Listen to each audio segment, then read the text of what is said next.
On 7th February 1983, cutting through the heart of Antarctica, a massive Russian research vessel, Polaris Dawn, was slowly moving forward through icy waters. All around was spread ice. The sky was covered with clouds and distances were not visible anywhere.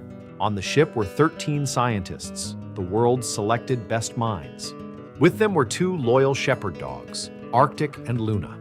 There was only 1 month's ration nearby and countless questions whose answers they had to search in this ice. This was not an ordinary expedition. This mission was to reach that icy land which no human had ever touched till now. There was confidence on every face. In every eye, a dream of writing history. Think friends, the pride of being the first human in such places. This feeling alone makes someone immortal forever. The atmosphere on the ship for the first few days was calm. Someone was looking at maps in their cabin and making calculations. Someone was testing sea ice samples, and someone was just leaning on the seat writing a diary. Captain Natalia Voko was on the bridge. Her style was strict, but from the heart, she felt every heartbeat of her team. She knew how valuable her every decision was in this journey. Young scientist Lanet was the most enthusiastic member of the ship. There was endless curiosity on his face. "Captain, just imagine if we find life forms under those ancient glaciers, our name will remain in history books forever." Professor Gregory, who was the oldest, smiled lightly and said, "History remembers only winners, son. But this journey, for me, it is more a test of survival than science." This thing slowly started seeming true. 5th day, exactly 2:00 p.m. Most people were resting in their cabins. The weather outside looked slightly cold, but completely calm. Standing on the bridge, Captain Natalia had been staring for hours. Her eyelids were becoming heavy.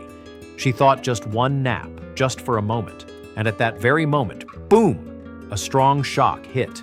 Such a shock as if the whole ship had been grabbed and pulled by a monstrous hand. Vibration, screams, chaos. All scientists ran out of their cabins. "What happened? Earthquake?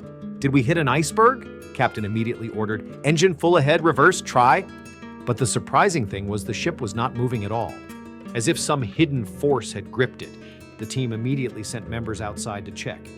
Scientist Andrei moved ahead on the ice with a flashlight. His breath was freezing on his eyes. He looked around and was shocked. The ship Polaris Dawn was stuck like a sandwich between two massive glaciers. Getting out of this was impossible with human strength. "We are stuck!" Andrei's trembling voice echoed on the radio. The whole ship sank into silence. Now there was only one hope, the radio. They immediately turned on the powerful transmitter and sent a help call. "Mayday, mayday, this is research vessel Polaris Dawn. We are trapped in the ice, requesting immediate assistance." But from the other side, only silence. Overall, technology at that time was not so advanced. They thought maybe there was a signal problem, but the real danger was not technology. The real danger was the weather. Friends, Antarctica's weather is an enemy that has no face, and there is no thing called control over it. As evening fell, the color of the sky began to change. The sun that was shining on the ice just a while ago disappeared, and suddenly winds began screaming at 300 kilometers per hour. A snowstorm that trapped the entire ship. Captain shouted, "Everyone stay inside the ship, lock the doors." Team members hid in cabins, and for the next 3 days the ship remained trapped between death and life. Think, friends, outside the storm was tearing the ship. Its walls were shaking. Sounds were coming as if some beast had started chewing it. Inside, people could hear each other's breathing, count heartbeats. No one knew if the next moment was their last or not. Every minute felt like centuries. When finally the storm stopped, they slowly came out, and the scene before their eyes was unbelievable and frightening. Everywhere, just a white sheet, endless horizon, so silent as if the entire earth had become a graveyard. But in this silence, the most dangerous thing was hopelessness. They tried the radio again, but again the same silence. Days passed, 10 days, 15 days, and a terrible accident. Scientist Petrov had gone into the engine cabin. He thought maybe by restarting the engine the ship could be taken out. He applied force. A spark occurred, and suddenly fire broke out in a weak part of the ship. "Fire! Fire!" Within moments, the fire spread like madness. The team ran, but it was too late. A massive explosion happened, and Polaris Dawn broke into 2 parts. Heavy iron plates sank into the icy ocean with cracking sounds. 12 people somehow jumped out onto the ice, but scientist Boris remained trapped. Everyone heard his scream, but no one could help. He disappeared forever in fire and icy water. Now before their eyes were only two options: either wait for help or walk 200 kilometers to another research base. Professor Gregory said, "This will be suicide. Walking in this icy desert means inviting death." But Lynette insisted, "At least we should try. Sitting here is like dying slowly." The team got divided. Captain Natalia stood quietly, then said, "We have limited resources. We will wait. Maybe our message will reach late. Someone will surely come." They chose to wait again, but food was very little. Hunger, fear, and cold were breaking everyone's nerves. Days passed. Day 20, hope was almost gone. Food nearly finished. Natalia finally took a tough decision. No more. Pack whatever we have. We are walking. They stepped into a silent white desert. Every breath carried cold air. Every step was a fight against death. The two dogs, Arctic and Luna, walked slowly with them. At first, they thought they would reach soon, but Antarctica's temperature kept falling. Winds became so strong that walking felt like praying. "If we get stuck, death is certain," Lynette said in fear. Captain replied, "Hunger can break us, but hope will keep us alive." Days passed. Hunger hollowed their bodies. Hunting was the only option. Sometimes they succeeded, sometimes returned empty. Bodies weakened. Morale dropped. Fights started.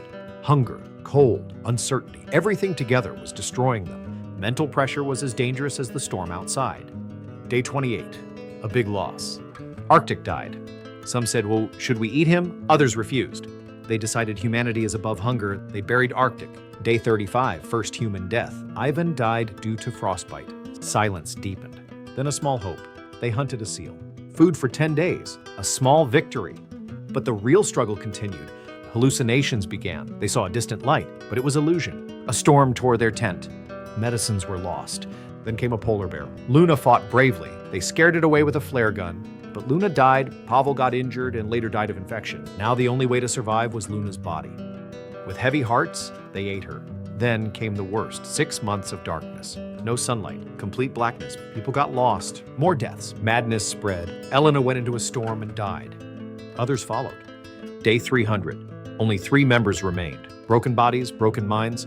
Then one night they saw a straight line, an antenna, a tower. Maybe real, maybe illusion, but it gave hope.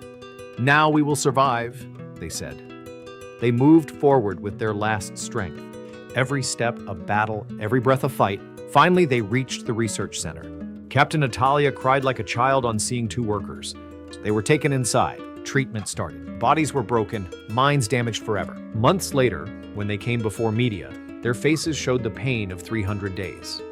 This was their story.